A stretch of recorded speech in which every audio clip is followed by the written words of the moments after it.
আমাদের কাশেম ভাই এখন সাঁকু পার হচ্ছে। খুব ভয়ের একটা সাঁকু, অনেক বড় সাঁকুটা, অনেক বড়। কত ফিট হবে কাশেম ভাই এটা এখন পার হচ্ছেন যে এটা? হ্যাঁ, 30 থেকে 35 ফিট। আমাদের শহীদ ভাইও পার হয়েছেন। শহীদ ভাইও কখনো পার হয় নাই। আজকে আপনার জীবনে পার হয়েছেন নি কখনো? পার হয় না, আজকে পার হচ্ছে। পার হন।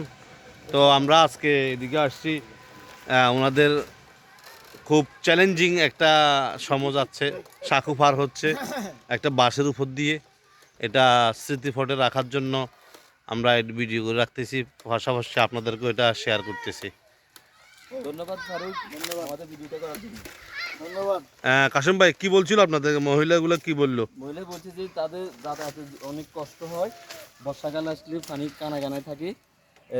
এখানে একটা ব্রিজের জন্য ওনারা দাবি করছিল আর কি, সরকার বাহাদুরের বিপদ।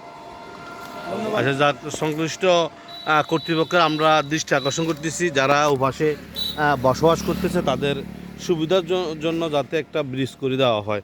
এখানে যদি একটা যদি ব্রিজ করে দেওয়া হয়, লক্ষ্মীপুর সদর দাসেরহাট এলাকায় এখানে যদি একটা ব্রিজ হয়, তাহলে ওপাশের প্রায় 500 পরিবার আছে, তারা সহজে পারাপার হতে পারবে।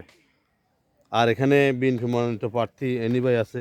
আমরা যদি উনি নির্বাচিত হয়, আমরা ওনার দৃষ্টি আকর্ষণ করব।